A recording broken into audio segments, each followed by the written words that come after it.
The ambush, the alien jungle, was quiet. Too quiet. Ryan moved carefully, his boots sinking into the soft blue moss beneath his feet. Strange glowing plants surrounded him, their light flickering like candles in the wind. He had been exploring this world for 3 days, searching for signs of ancient ruins. But today felt different, heavier, like the air itself was watching him. Bird-like creatures with 6 wings flew overhead, letting out strange metallic cries. Ryan checked his scanner. But the signal was weak, almost useless in this strange place. He kept walking, hearing the crunch of twigs and the rustle of leaves behind him.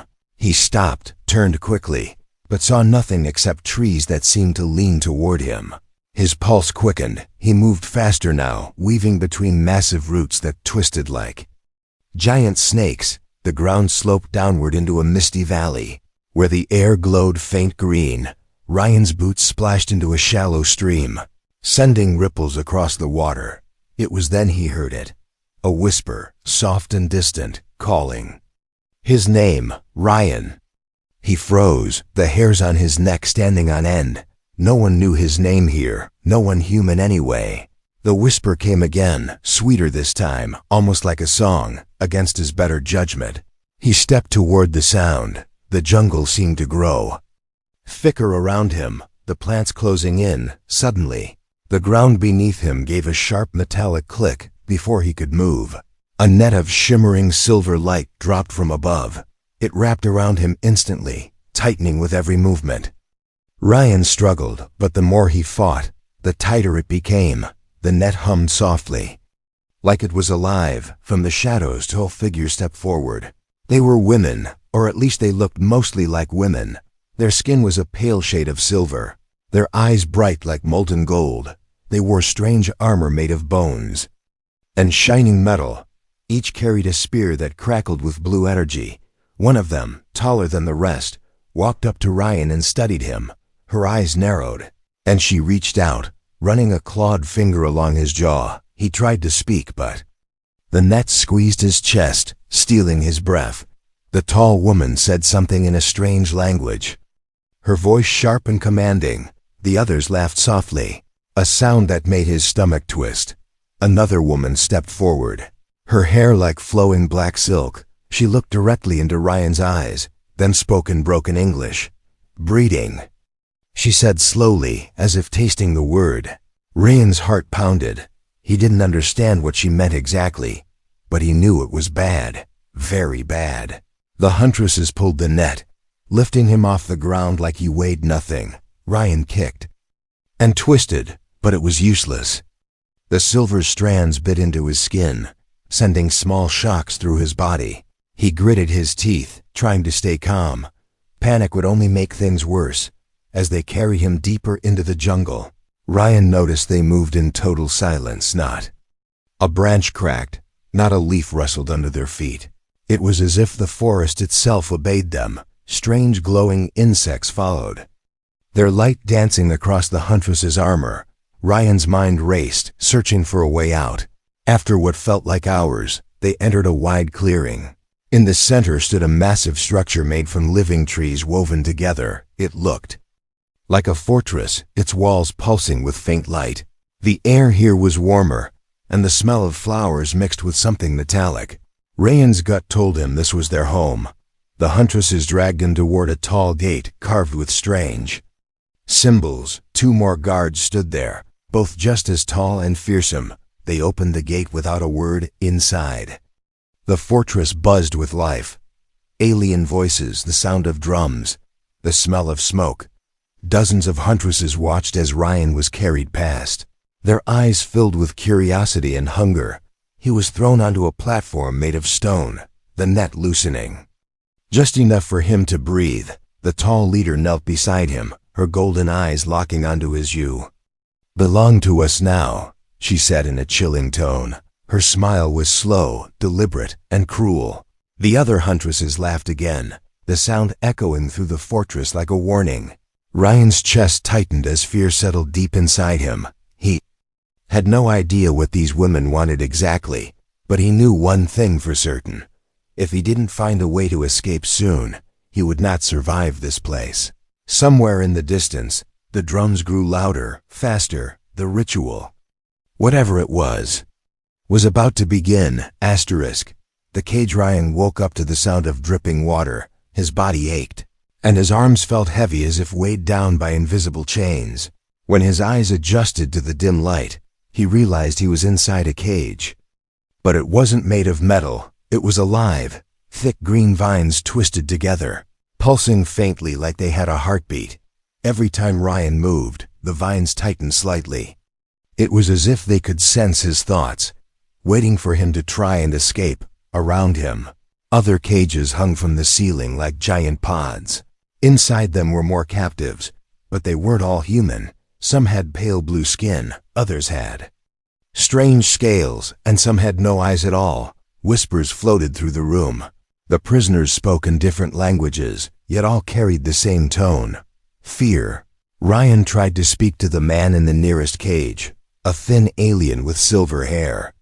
The alien looked at him for a long moment before answering in broken words. "You. New one, you do not know." "Snu-Snu," Ryan frowned, confused. "I've heard the word," he said. "What is it?"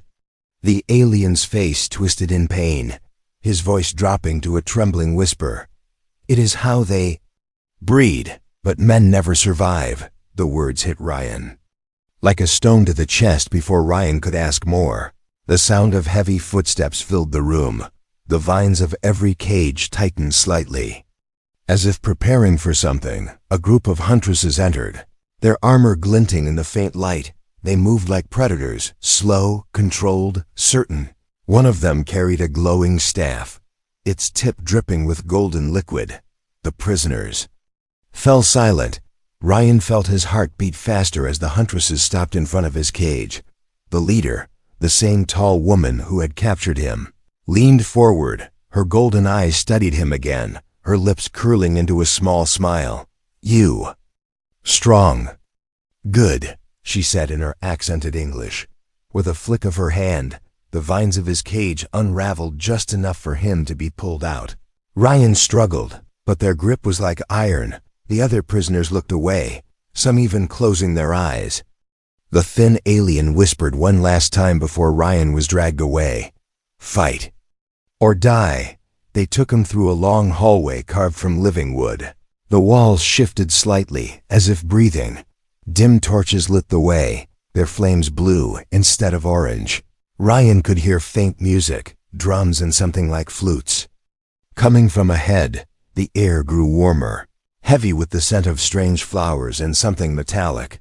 They stopped before a massive door covered in bone carvings. Images of men and alien women were etched into the surface in each scene. The men looked terrified while the women smiled. The door opened without a sound, revealing a large chamber filled with red mist. Ryan's breath caught. It was both beautiful and terrifying. In the center of the room was a raised platform covered in animal furs. Chains of gold and silver hung from the ceiling, swaying gently as if touched by invisible hands. Dozens of huntresses stood around the edges, their eyes fixed on him. They began chanting in their strange language, the sound deep and rhythmic. It made Ryan's skin crawl. From the far side of the room, another huntress approached. She was smaller than the others, her armor darker, almost black.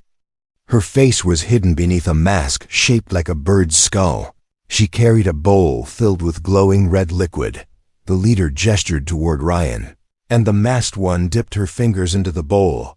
The liquid burned like fire when it touched his skin. Ryan hissed in pain, but the huntresses only chanted louder. The leader spoke again in English, her voice slow and deliberate. "You will meet the queen. She will choose if you live." The words made Ryan's blood run cold. The vines from his cage had been replaced by golden chains now.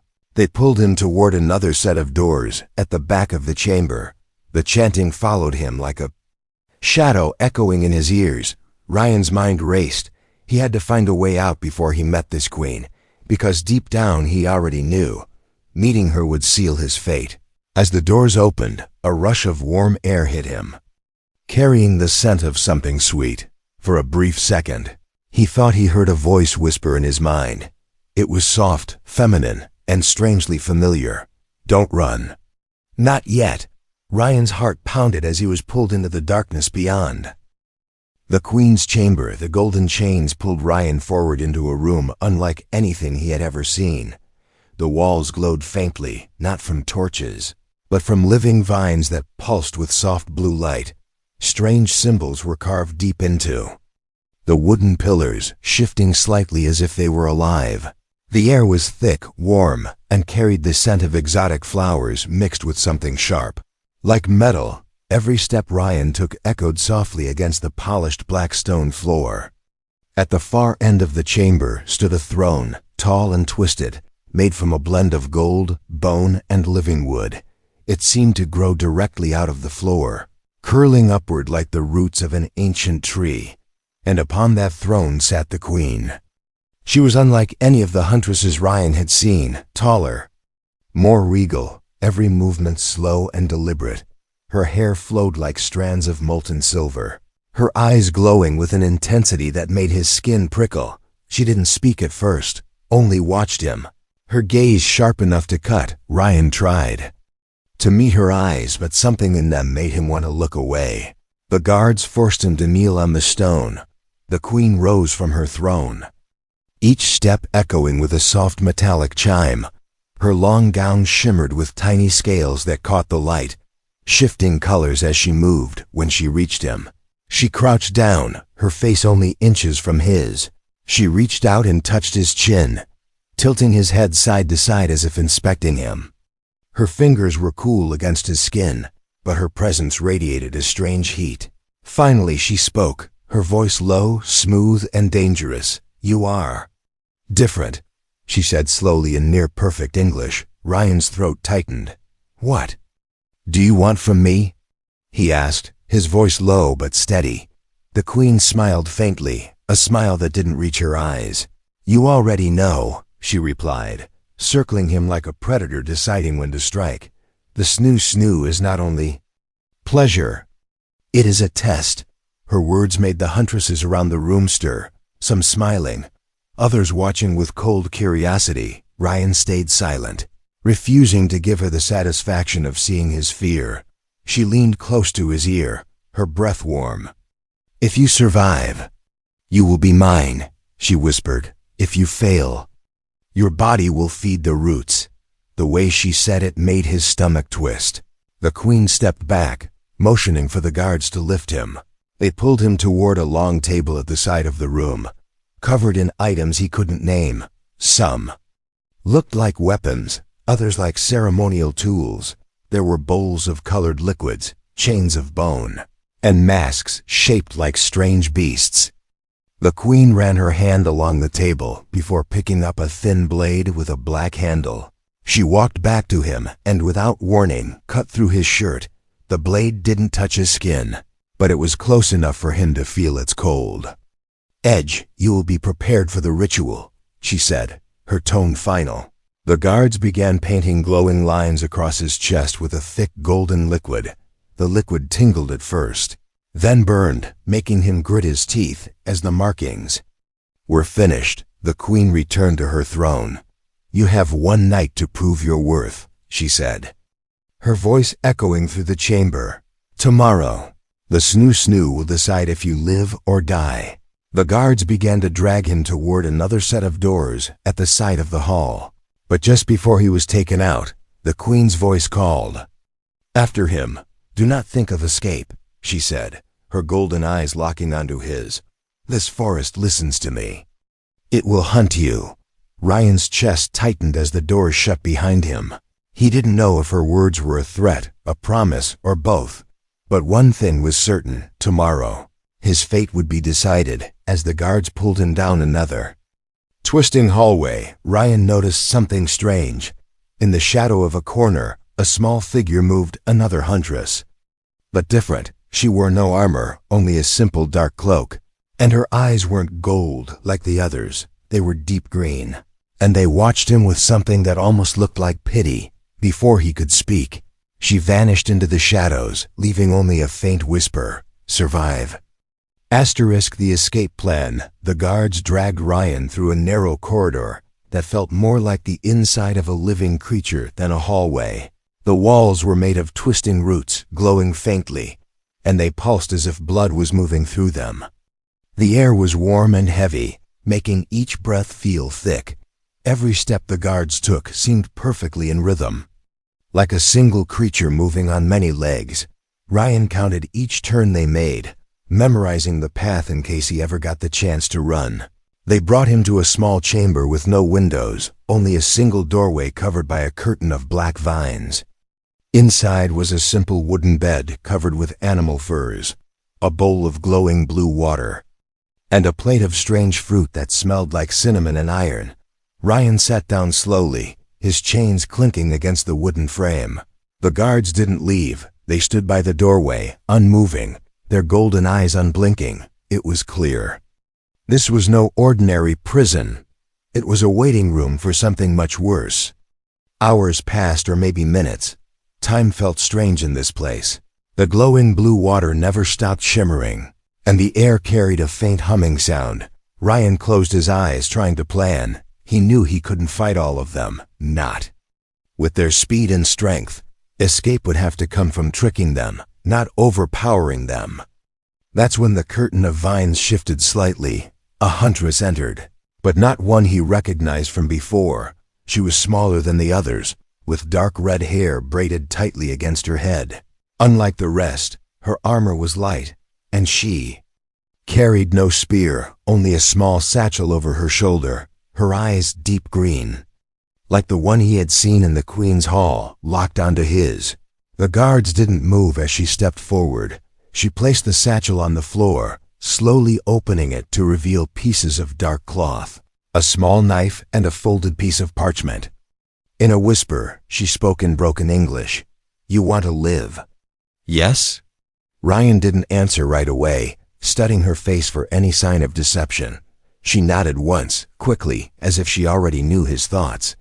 "I am Soraya. I can help," she said, her voice low but urgent. Ryan leaned forward slightly, his chains rattling. "Why?" he asked. "You're one of them." Her jaw tightened, and for a moment she didn't answer. Then she finally said, "Not all of us agree with the Queen." From her satchel, Soraya pulled out a small, jagged crystal that pulsed with green light. "This will weaken the roots in the east wall," she said. "When moon turns red, you run." Ryan studied her carefully. "And what do you want in return?" he asked. Soraya's expression darkened.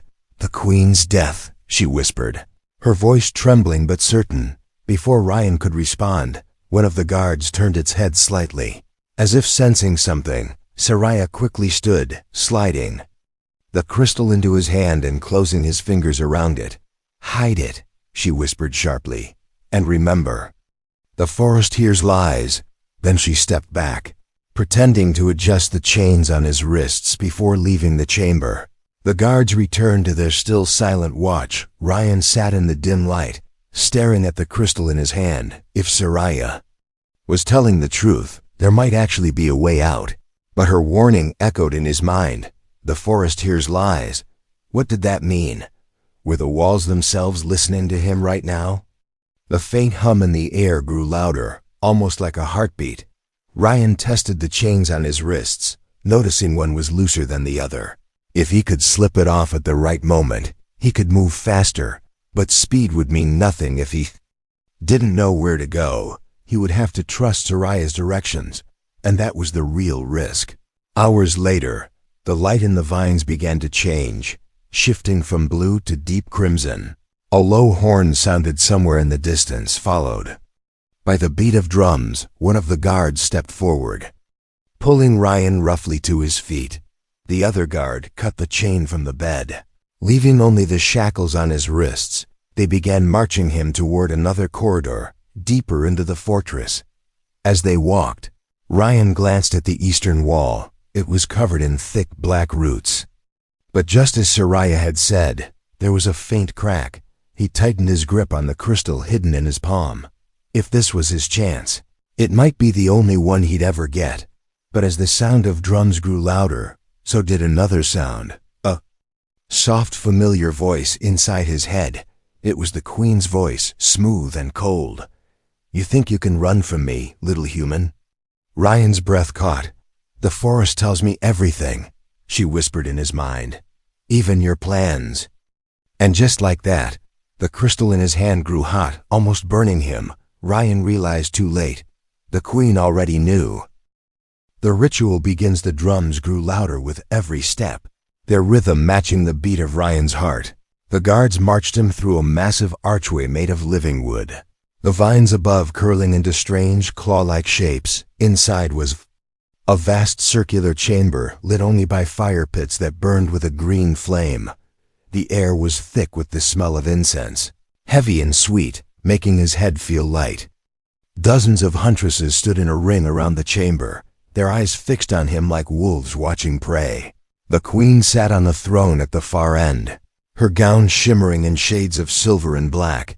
She leaned forward slightly as he entered, her golden eyes glowing in the strange light. Every huntress began chanting, their voices low and rhythmic, the sound vibrating through the floor.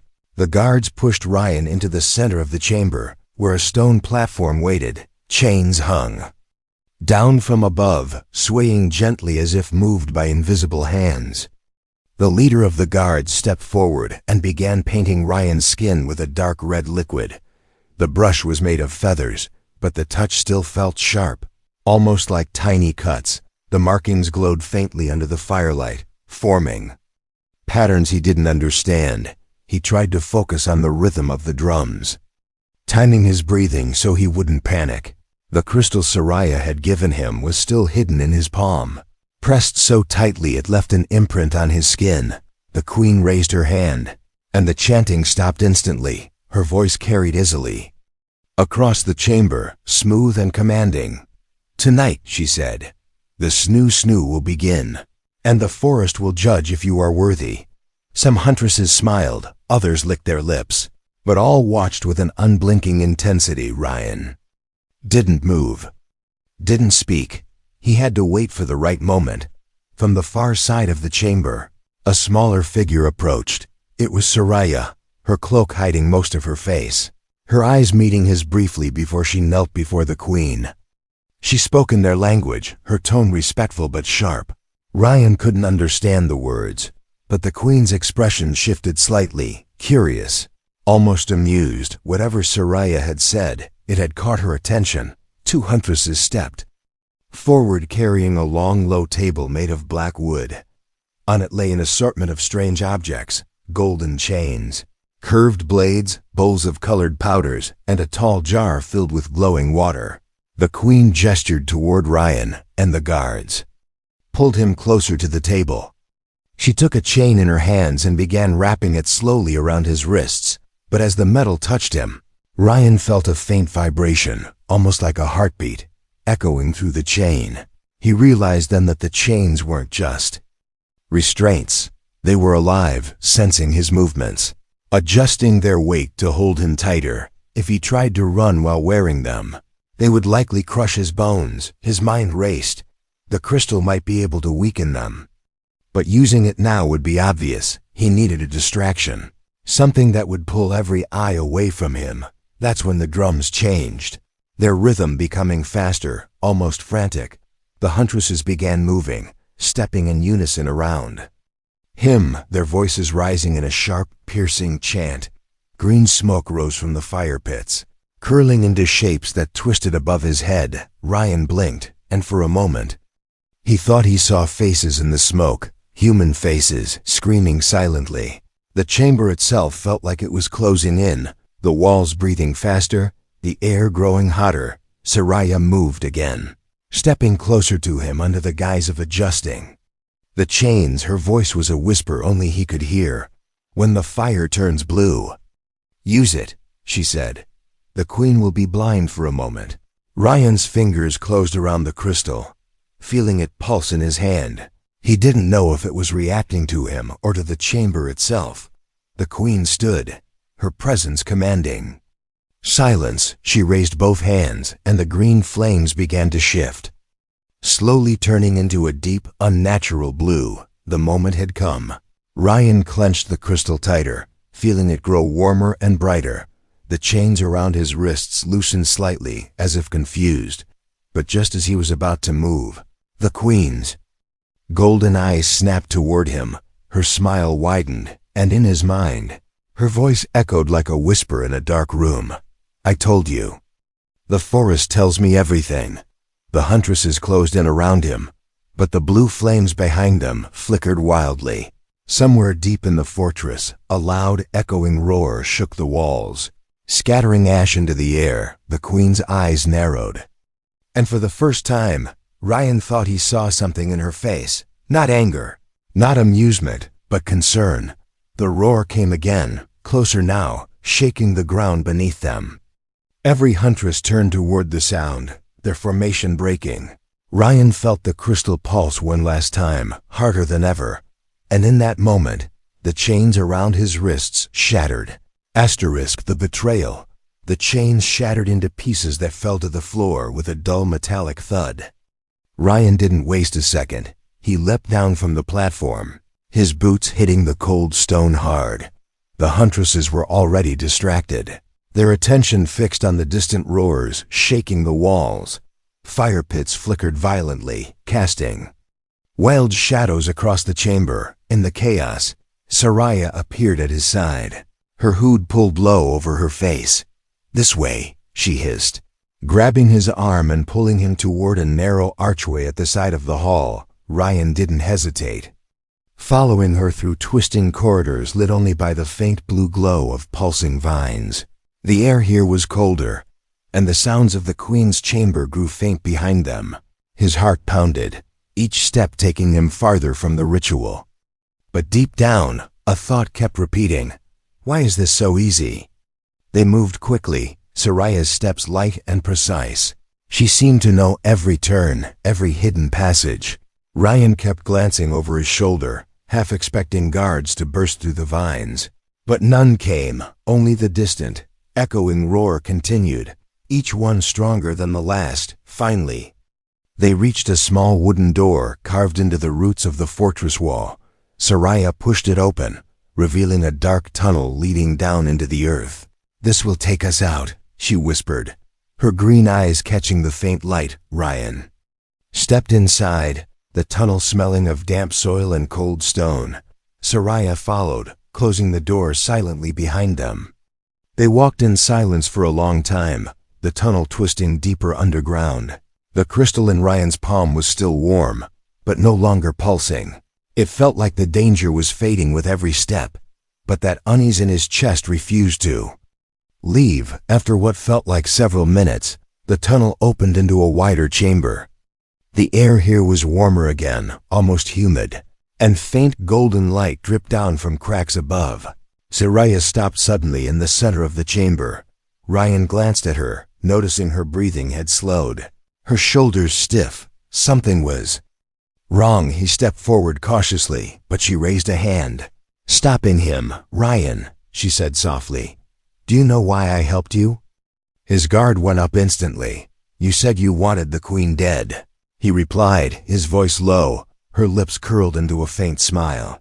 But it wasn't the kind of smile he trusted. "Yes," she said, "but to kill her, I need a weapon." She fears. Ryan's stomach sank as she stepped back, her hand reaching into her cloak. From the shadows above, vines began to move, twisting and curling like snakes. They slid down the walls, their tips tipped with sharp, black thorns. Ryan stepped back, but his boots hit something. The floor beneath him wasn't stone anymore. It was soft, almost spongy, and it moved slightly under his weight.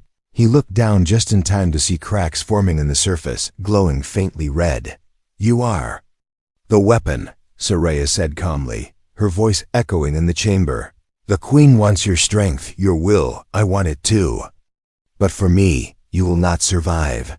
Ryan's pulse spiked as the vines lunged toward him, wrapping around his legs in an instant. He tore at them, but more came from behind, slithering around his arms and chest.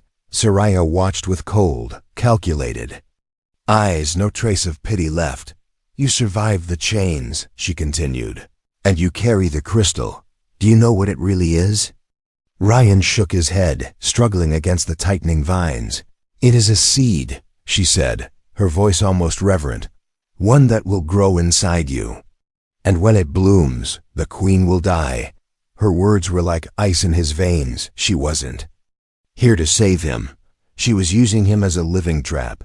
The vines pulled tighter, lifting him slightly off the ground. Pain shot through his arms as he tried to fight, but the more he struggled, the more they squeezed. The crystal in his palm grew hot again, burning into his skin. Flashes of strange images filled his mind. The queen's face, the golden forest, the roots dripping with blood. Soraya stepped closer, her hand resting lightly on his cheek. You will not see her death, she whispered, but you will be the cause of it. Then she turned, walking toward the tunnel exit without looking back. The vines shifted, pulling Ryan toward the red cracks in the floor. Heat poured out from below, the air thick and choking. The roar he had heard earlier came again, but now it was closer, right beneath him. The ground split, and for a brief second, Ryan saw movement below. Something massive, with glowing eyes and teeth like jagged stone. The vines began lowering him toward it, the heat growing unbearable. The crystal in his hand pulsed violently, sending a shock up his arm, and in that moment, Ryan realized he had one last choice. Let the seed take root, or destroy it and lose his only chance at freedom. The final twist, the heat rising from the cracked ground, was suffocating. Ryan's skin burned where the vines gripped him, each one pulsing like it carried a heartbeat. Below, the massive shape shifted in the shadows, its glowing eyes locked on him. The creature's roar shook the chamber, rattling the roots above. Soraya was gone now, her footsteps fading into the tunnel, leaving only the sound of the beast and the vines tightening around him. The crystal in his palm burned hotter, almost too hot to hold. It pulsed in rhythm with his heartbeat, faster, harder, until he thought it might explode. Flashes filled his mind again, the queen's golden eyes, Soraya's cold smile, the chanting huntresses. He could feel something inside the crystal, alive, waiting to burst free. Soraya's words echoed in his head. When it blooms, the queen will die. But Ryan wasn't ready to die for her war. He had no loyalty to Soraya, no reason to trust the queen either. If the seed inside the crystal truly had the power to kill, maybe it could kill more than just the queen. The vines pulled him lower, the beast's breath hot and foul against his face. He clenched the crystal tight, forcing himself to focus. The heat from the cracks mixed with the crystal's energy until they merged into one searing pulse. Ryan grit his teeth and made his choice. He crushed the crystal in his hand. It shattered with a blinding green light that exploded outward. The vines recoiled instantly, their thorns shriveling as if burned from within. The creature below roared again, but this time it sounded pained. Retreating deeper into the pit, Ryan hit the ground hard, the red cracks sealing themselves as if stitched shut by invisible hands. He coughed, his vision swimming, the green light still lingering in the air around him. Every vine in the chamber writhed in agony, their glow fading to a sickly gray. In the distance, he heard other roars, not from the beast below, but from the huntresses above. Something was wrong in the fortress, and he had caused it. The walls themselves began to shudder, pieces of living wood splitting and falling away. Ryan staggered to his feet, looking for an exit. A narrow root-lined tunnel appeared where the wall had cracked, the air inside rushing outward like a gasp. He didn't think, he just ran. His legs screamed in protest, but the sounds behind him drove him forward. As he ran, voices echoed through the tunnels. Sharp and furious, one voice cut through them all. The queen's, human. What have you done? Her tone wasn't angry. It was something worse. Afraid. The tunnel twisted, the floor slanting upward, the air growing cooler as he climbed. Light appeared ahead, faint at first, then growing brighter. Ryan burst out into the alien jungle, the glowing plants swaying as if in a silent wind. The fortress behind him groaned like a dying animal. parts of it collapsing into the earth. The air shimmered with the aftershock of the crystal's power. For a moment, Ryan thought he was free. Then the forest itself moved. The trees shifted, their branches bending toward him, their glowing leaves dimming. The ground pulsed under his feet, and he realized the queen hadn't been lying. The forest truly was alive, and it was angry. A whisper slid into his mind, soft but dripping with venom. "You think you have escaped me, but you are mine now." Ryan turned, scanning the trees, but saw nothing, only the feeling of eyes watching from every direction. He backed away slowly, his instinct screaming to run. But then he saw movement in the shadows, tall, thin shapes. With glowing green eyes, they stepped forward, their faces hidden beneath bone masks. They were not the queen's huntresses. Their armor was darker, their movements sharper. The tallest one spoke in a voice like dry leaves rustling. "You broke her hold," it said. "Now you belong to us." Before Ryan could react, they closed in, surrounding him. The last thing he saw before darkness took him was the faint outline of the queen's fortress collapsing entirely. And in the distance, the sound of her voice, faint but still strong. "This is not over, human. You have started something far greater than you understand." Then the jungle swallowed him whole.